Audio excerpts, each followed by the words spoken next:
Kaşlarımı silsen göreyim güneşimi.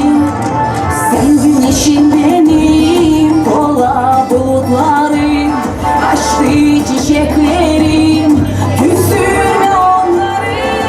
Karanlık günüm, paramparça gecem, sende kaldı gözüm, sensiz kaybedeceğim. Karanlık günüm, paramparça gecem, sende kaldı gözüm, sensiz kaybedeceğim.